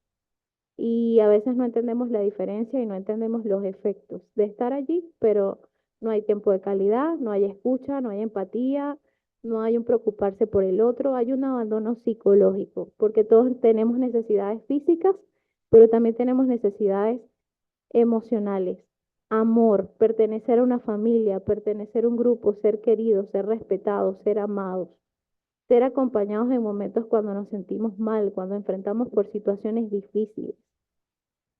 El apego nos da seguridad y confianza para explorar el mundo. Nos ayuda para nuestras futuras relaciones. Un mal apego puede afectar mucho al niño. Entonces, el tipo de apego que yo haya desarrollado cuando fui pequeño, fui niño, muchas veces afecta mis relaciones adelante. Y hemos escuchado, no sé si han escuchado del apego seguro, del apego inseguro, evitativo, y la idea es crear un apego seguro, donde el niño se sienta en confianza conmigo, se sienta amado, se sienta protegido, y eso hace que los niños y niñas jóvenes tengan en un futuro una mejor autoestima y una mejor gestión de sus emociones. Cuando yo sé que hay alguien, pase por lo que yo pase, que me va a acompañar y que me va a proteger. El apego en los adolescentes no es solo estar físicamente cerca, es estar disponible incondicionalmente. Entonces, si pasamos por todos estos cambios, por todos estos cuestionamientos de las normas, de las cosas, que ahora mi prioridad son los amigos, que ahora estoy viendo estos cambios físicos, imagínense lo importante que es sentirnos acompañados. Y muchos de nuestros jóvenes lamentablemente no experimentan eso. Y a veces el no experimentar esto es lo que lleva a veces a futuros problemas, a estos problemas emocionales que afloran más adelante. Hay que elogiarlos, reconocer lo positivo, porque a veces nos fijamos nada más en lo que hacen mal. Hay que escucharlos, escuchar de verdad, porque a veces no sabemos escuchar. A veces alguien nos cuenta una situación difícil y queremos evitar el llanto, queremos evitar que hable tranquila, no va a pasar nada. No, el otro tiene derecho a sentir lo que siente y lo que siente es importante y es real. Y capaz lo mejor que podemos hacer en ese momento es decirle, estoy aquí, no sé qué decirte, debe ser difícil lo que estás sintiendo, pero estoy aquí para escucharte, dime qué necesitas. A veces el silencio ayuda más de lo que ayudan palabras que no son empáticas. Cuando un joven no ha recibido apego, los líderes pueden compensar. Sabemos que muchos de nuestros jóvenes vienen de familias disfuncionales, muchos de sus padres no son miembros y a veces los líderes, los obispos, como presidentas de mujeres jóvenes o de sociedad de socorro u otros líderes, les damos ese afecto que a veces no reciben en casa. Y esto es un tema que nos compete a todos. Incluso a veces hay jóvenes que tienen sus familias en la iglesia, pero aún así puede haber familias disfuncionales dentro de la iglesia. Porque ¿qué pasa? Este proceso de conversión toma tiempo. A veces tenemos hábitos y tradiciones familiares que no son positivas y que no hemos logrado cambiar a pesar de que el Evangelio nos brinda una oportunidad de hacer las cosas diferentes. Incluso a veces hay desconocimiento de todas las herramientas que el Evangelio nos da para poder ser mejor. Cursos y tanta información valiosa que tenemos a nuestra disposición, pero que a veces no conocemos o no sabemos cómo aplicar.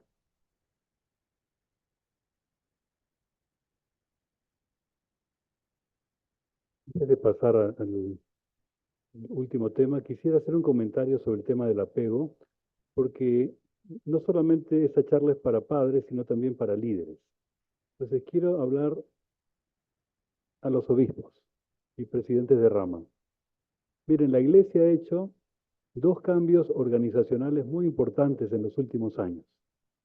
Por un lado, ha reforzado una enseñanza que era antigua, pero que no se estaba aplicando muy bien, y es que el presidente de Quórum de Élderes y la presidenta de Sociedad de Socorro se ocupen de los adultos en sus necesidades materiales, incluso necesidades emocionales, para descargar al obispo de esas tareas con los adultos, a fin de que el obispo tenga tiempo de estar con los jóvenes. Muy bien. Ese es el primer gran cambio. El segundo cambio también es muy significativo. La iglesia ha desaparecido el llamamiento de presidente y consejeros de hombres jóvenes. ¿Qué significa esto? Que ahora ya no hay ese intermediario que era el presidente de hombres jóvenes entre el joven y el obispo. Ahora, al salir esa figura y los consejeros, el obispo directamente está con los jovencitos.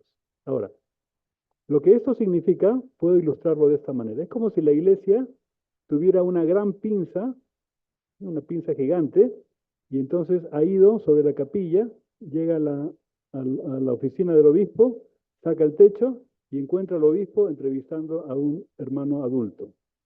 Lo que ha hecho la iglesia entonces es agarra con esa pinza, captura al obispo, lo saca de ahí y lo lleva ¿a dónde?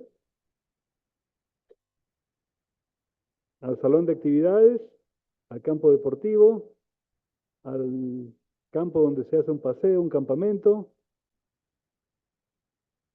Ya lo puso físicamente ahí. Pero el problema es, imagínense, yo, obispo, me han movido, ¿y ahora qué hago? Ya estoy con los jóvenes al lado, pero ¿qué hago? Para esto les puede servir el concepto de apego. Porque lo que está diciendo esta lámina, y que la hermana Gabriela lo explicó muy bien, es que el joven necesita afecto, necesita cariño, necesita ser reconocido en sus emociones, necesita ser elogiado, animado. Entonces, no solamente, hermanos, es obispos estar al costado del obispo, del joven. La hermana también definió el apego, no solamente estar físicamente, sino estar listo para escuchar, listo para dar afecto, para alentar. Entonces, obispos, la segunda tarea, ya la iglesia los ha movido y los ha puesto ahí, con la pinza. La segunda tarea es que ustedes aprendan, y también me refiero a los consejeros del obispado y a la presidencia de mujeres jóvenes, a tratar con cariño a los jóvenes, con afecto, hablar menos, dar menos recetas y escuchar más. Entonces, ese es el concepto de apego que los líderes también podemos aplicar. Ok. Entonces es importante que podamos seguir trabajando en este apego positivo y sano. Y eso implica dedicar más tiempo y más energía a escuchar a nuestros jóvenes, hablar menos nosotros, poder mirarlos a los ojos, poder conectar con ellos, poder hacer preguntas en donde profundicemos más en cómo se sienten, en donde ellos puedan contarnos y llevarnos a conocerlos más para poder responder más a sus necesidades. Y establecer confianza toma tiempo. Entonces eso requiere interesarnos por lo que ellos hacen. Es un trabajo que toma tiempo. Los estilos de crianza. Pareciera que este es un tema que nada más le compete a los padres, pero nosotros como líderes, sobre todo cuando estamos en las mujeres jóvenes y somos de alguna u otra manera líderes que también trabajamos con los chicos, tenemos también que implementar estos estilos de crianza. Vamos a ver de qué se tratan. Los estilos de crianza son formas de dirigirte y de relacionarte con los jóvenes, con los hijos, con los niños, con las niñas. Y hay tres estilos de crianza conocidos. Hay más, pero los tres más comunes. Tenemos en un extremo al permisivo y tenemos en otro extremo al autoritario, sobreprotector. ¿Cómo es el estilo de crianza permisivo? Me esfuerzo por complacer. Como a veces vengo de una crianza muy estricta, de muchos límites, de muchas reglas, casi que un régimen militar en casa, a veces me hago la promesa como padre, yo voy a hacer las cosas diferentes cuando tenga mis hijos. Pero nos vamos al otro extremo. Complacemos demasiado, incluso hay una relación con nuestros hijos que a veces incluso es como de una amistad total, que a veces he escuchado a muchos padres que dicen, hay que ser amigo de los hijos.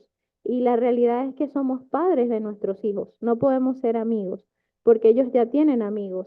Es ser padres cercanos, es ser padres con los que se puedan comunicar, pero somos padres, no podemos tomar el papel de amigo, porque eso implicaría ya otras cosas. Entonces, desde el permisivo, complazco, no pongo límites, te permito todo, no digo no cuando tengo que decir no, y digo sí cuando no tengo que decir que sí.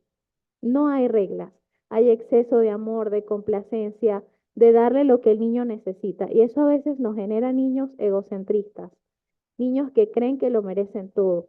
Y cuando llegan a la realidad, o llego a la misión, o llego a la vida adulta, me doy cuenta de que no todo lo voy a tener, de que no todo en la vida es fácil, de que no todo en la vida me lo van a dar. Entonces, a veces nosotros como líderes, como padres, al complacer de demasiado a nuestros jóvenes, a nuestros niños, les enseñamos a creer de que la vida es sencilla y de que siempre vamos a estar ahí para resolverles los problemas. pero la verdad es que la vida está bastante difícil y más ahora, y estamos en los últimos días y se van a poner más difíciles aún. Entonces los niños necesitan normas. Entonces desde este estilo no hay normas, solo hay amor y complacencia. En el otro estilo, en el otro extremo, nos encontramos ante la autoridad. Demasiadas reglas. No puedes hacer esto, no puedes hacer esto, no puedes hacer esto. Nos enfocamos en el no, no puedes y ni siquiera a veces hay una explicación. No haces esto y no lo haces y ya. Y no hay amor, no hay cariño, no hay cercanía, no hay este reconocimiento de lo bueno. Siempre estoy pensando en que cumplas, en que hagas lo correcto. Si lo haces, bien, no te reconozco, pero si no lo haces, hay juicios, hay etiquetas, hay desvaloración. O sea, te doy amor cuando, te doy aceptación cuando haces lo que digo. Cuando no haces lo que digo, te aparto, te rechazo. Entonces, condicionamos el cariño y el afecto. Entonces, ¿qué queremos? Llegar a un punto intermedio, tener amor, pero también tener límites y autoridad. Y para eso nos posicionamos en otro estilo, que es el estilo asertivo o respetuoso, el estilo positivo de crianza. Allí que hay una buena relación entre los padres o con los líderes. Hay una autenticidad en seguir a Jesucristo. Nos esforzamos de que el joven desarrolle su propio testimonio. Hay un clima de confianza, se hablan temas difíciles, porque los jóvenes están expuestos a muchos factores de riesgo, pero tenemos la confianza de hablar de los temas con la confianza y la sinceridad necesaria, porque lo que nosotros no alertamos y lo que nosotros no comunicamos a nuestros jóvenes, llega a otra persona y sí los orienta sobre ese tema, y lo hace de forma distorsionada. Entonces, tenemos que asumir la responsabilidad de hablar de esos temas difíciles. Escuchamos con empatía. Queremos entender la manera en la que piensa el joven. Queremos ponernos un poco en su lugar, no para hacer lo que él quiere o ella quiera, sino para tratar de entender lo que necesita y cómo piensa y de qué manera satisfacer su necesidad, que puede ser amor, puede ser atención. Los respetamos, respetamos cómo es, porque cada joven y cada jovencita es diferente. Todos somos diferentes. Le ponemos límites y reglas y desde el amor. Esta no se puede, esto es recomendable que no lo hagas por esta y por esta razón, porque al final de cuentas tenemos que educar para que el joven sepa usar su albedrío de la mejor manera. Pero lamentablemente va a haber un momento en donde nosotros, o nunca creo, podemos interferir en el albedrío. Si Jesucristo no interviene en nuestro albedrío, porque al final de cuentas nosotros tomamos las decisiones, por más que amemos a alguien, nunca vamos a poder controlar lo que hace. Pero sí podemos educar, esto está bien, esto está mal, esto puede ser una excelente decisión por esta y por esta razón, esta puede ser una decisión regular por esta y por esta razón. O sea, como que ellos siempre vean los pros y los contras y ellos sepan y practiquen tomar decisiones. Porque si se acostumbran a que nosotros seamos los que se lo impongamos, también generamos problemas emocionales. ¿Qué es y qué no es negociable? Eso sí se lo tenemos que dejar claro. Mira, esto está permitido y esto no. Y tenemos que ayudarlos a que sean autónomos y responsables. Como hablábamos ahorita, no podemos preparar a un joven para que se vaya a la misión un año antes. El trabajo debería incluso comenzar desde la niñez. Incluso una adolescencia más fácil, más sana, viene de poner a cimientos en la infancia, ese afecto, esos límites, esa estructura de que el niño tenga esa seguridad, pero cuando el joven o la adolescente comienza a tener esos límites en esa edad tan difícil, va a ser complicado, porque su cerebro está cambiando, entonces lo va a cuestionar todo. Entonces es ideal que empecemos a hacer este trabajo desde que ellos son pequeños. No todos tenemos la fortuna de pasar por no todos tienen la fortuna de pasar por la primaria, pero siempre hay algo que hacer. Por más que hayan pasado años en los que no hemos hecho algo, siempre hay algo que hacer. Podemos buscar apoyo psicológico, podemos em, valorar los recursos de la iglesia, los cursos que hay. Entonces, tenemos mucho que hacer como padres y líderes, son tiempos difíciles y tenemos que pensar en el futuro. Si para nosotros hoy ser líderes no es fácil, imagínense cómo será en el futuro. Entonces, preparemos y pensemos hoy con esa visión a futuro ¿Qué jovencito estoy creando? Los que tenemos en casa y los que tenemos hoy en nuestro barrio, en nuestras organizaciones. ¿Qué jovencito estamos creando para el futuro? Tratemos de imaginar las caras de ellos ahora mismo y pensar cómo está este jovencito o esta jovencita para el futuro, cómo lo vemos. Y comencemos a trabajar en ello, a dar amor y todo lo necesario para que ellos estén de la mejor manera posible.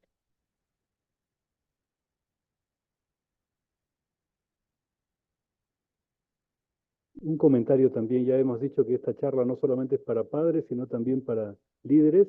Y otra vez, disculpen obispos, pero voy a dirigirme a ustedes, presidente de Rama también. Esta lámina podríamos comentar mucho, pero solamente quiero enfocarme en el extremo autoritario. Y a veces los obispos caen en este estilo autoritario sin darse cuenta, sin mala intención. ¿Saben qué pasa? Creo que en la iglesia está presente en el fondo de nuestra mente, de un líder a veces, es la metáfora del ejército. Es decir, la iglesia es un ejército. Y de hecho tenemos varias, digamos, razones por las cuales pensamos que la iglesia es un ejército. Por ejemplo, ¿no cantamos acaso con valor marchemos, somos los soldados, el himno de la batalla de la República, ¿no es cierto?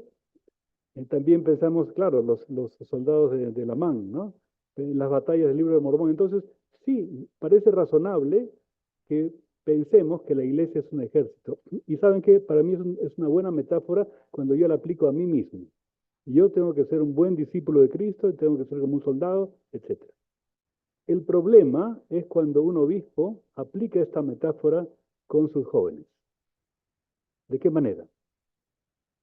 Cuando un obispo ve, a ver, piensa que sus jóvenes deben ser como soldados. ¿Cómo es un soldado? Yo tengo mucho respeto por la vida militar, pero algunos rasgos generales. En un ejército, los soldados se visten todos iguales. En un ejército, todos el mismo corte de pelo. O sea, se busca la uniformidad, ¿cierto? En un ejército, un soldado no habla, no opina, solamente obedece, ¿verdad? Ahora, eso es precisamente lo opuesto a cómo es un adolescente. El adolescente está en una etapa en que está tratando de construir su propia identidad. ¿En qué yo me distingo del jovencito que está a mi derecha y del jovencito que está a mi izquierda? ¿En qué soy diferente? Y en esa búsqueda de la diferencia y de la propia identidad, es posible que el jovencito haga algunas cosas que cuando uno piensa en ejército y en soldado le van a sorprender. Por ejemplo, que se deje el cabello largo. No, antes no, pero ahora ya en la adolescencia empieza a dejarse el pelo. Entonces, ¿qué pasa? Llega el obispo, lo ve el domingo y le dice, tú no vas a bendecir la Santa Cena, porque tienes el cabello largo. ¿Ocurre o no ocurre? ¿Qué pasa si el joven viene un día con la camisa celeste, la camisa amarillita? ¿Qué hace el obispo? Ahora, quiero decirles, el presidente Nelson ha dicho que es muy bueno que un joven tenga una camisa blanca al administrar la Santa Cena porque nos hace pensar en el templo, ¿correcto? Ese es el principio, pero la cosa es cómo lo aplica el obispo. Tú, camisa amarilla, no me bendices la Santa Cena al día, no me repartes. Ahora, no quiero decir, queridos hermanos y obispos, el presidente está acá, por favor no diga, hermano Alessandro ha dicho que se puede usar camisa amarilla. No quiero decir eso. Lo que quiero decir es otra cosa. Es que como padres y como líderes, obispos, tenemos que aprender a escoger nuestras batallas. Ese es el principio. O sea, todas las batallas son importantes, sí, pero algunas son más importantes que otras. Si yo le digo a un joven, no repartes la Santa Cena por esto, por lo otro, es posible, puede ser que ese joven se ofenda y de repente ya no va a venir. Yo no sé aquí, ojalá que no ocurra o haya ocurrido en Medellín lo que y también en las unidades que están conectadas, lo que a veces pasaba en Lima, de donde yo vengo. Fiesta de hombres y mujeres jóvenes, y había en la puerta unas hermanas líderes que tenían un centímetro, se llama centímetro, un medidor, un metro, para medir la altura de la falda. Hermanos, qué ofensivo puede ser esto para una jovencita. Entonces, hay otras maneras de manejar eso. Entonces, nuevamente ¿de qué estamos hablando? Del extremo autoritario, no intencionado, porque nadie quiere hacer daño, pero lo está haciendo. Entonces, escoger las batallas. De repente, ese jovencito vino con el cabello un poquito más largo. Bueno, que bendiga. ¿Por qué? Porque lo que quiero al final, recuerden cuál es el problema que estamos atacando esta noche. ¿Cuántos jóvenes pierde la iglesia? La mitad. Es mejor tenerlo con nosotros. Y en ese tenerlo con nosotros y hablar con él y jugar con él y conversar y entrevistarlo, poco a poco voy a ir llegando a su razonamiento y preparándolo para la misión, y él solito va a hacer el cambio. Entonces, hermanos, tengamos ese cuidado con nuestros jovencitos. Son espíritus muy delicados, son espíritus que tienen toda una serie de problemas que están enfrentando. Hay muchas tentaciones ahora que no existían en nuestros tiempos. Y eso me lleva a otro punto, hermanos.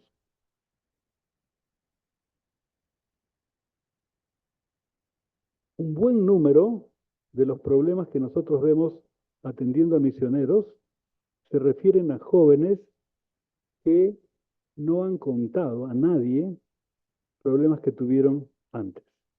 Estamos hablando de jóvenes que tenían de repente un problema con pornografía, hay niños aquí, no quiero decir más, pero ustedes entienden, con otras prácticas. Estamos hablando de jovencitas que han sido víctimas de abuso sexual, o que tienen cualquier otro tipo de problema, o que llegan a la misión, como se ha dicho, por presión. La pregunta que nos hacemos es, ¿por qué han esperado hasta contárselo al presidente de misión? ¿Por qué no se lo contaron al obispo? Y es porque no había, bien, el hermano lo está diciendo, porque no había la confianza. Ahora, la confianza no se impone, la confianza se gana, especialmente con un joven. Si el joven siente que ese líder es una persona que, bueno, lo entrevista para cumplir con el cheque una vez al año y que siempre está dando instrucciones de lo que hay que hacer o que está apartado con los adultos, es una cosa. La otra es cuando el obispo lo siente como un amigo que juega con él, que se ríe, que lo alienta. Entonces hay una relación de amistad y de confianza y es más probable, no seguro porque la adolescencia es muy complicada, que abra su corazón y cuente. Entonces, queridos obispos y líderes de hombres y mujeres jóvenes, el apego es un estilo de crianza intermedio, como estamos viendo aquí, para hacer que nuestros jovencitos abran su corazón y para que sepan que se les está respetando en su individualidad y en su desarrollo. Y esto va a ser un cambio muy importante en nuestros jovencitos, para que no tengamos tantos casos como los que tenemos. Sí, estoy aquí en la misión por presión, estoy aquí, bueno, y cosas que no han contado y todo lo demás. Queridos hermanos, estamos ya con el tiempo vencido, solamente queremos agradecerles mucho por su tiempo, por la atención que nos han dado y esperamos haber ayudado un poquito en un tema que nos interesa muchísimo, el futuro de la nueva generación. Ustedes tienen mucho que hacer. Es cierto que siempre tendremos algunos jóvenes que vamos a perder por la dificultad de la adolescencia, pero háganse esta pregunta, les pido, y para terminar es, ¿qué cosas tengo yo como padre o como líder que cambiar para ayudar a que los jovencitos de nuestra iglesia no solamente estén con nosotros, sino que vivan más felices de ser miembros de la iglesia? Que el Señor les bendiga en este propósito, es nuestra oración en nombre de Jesucristo. Amén.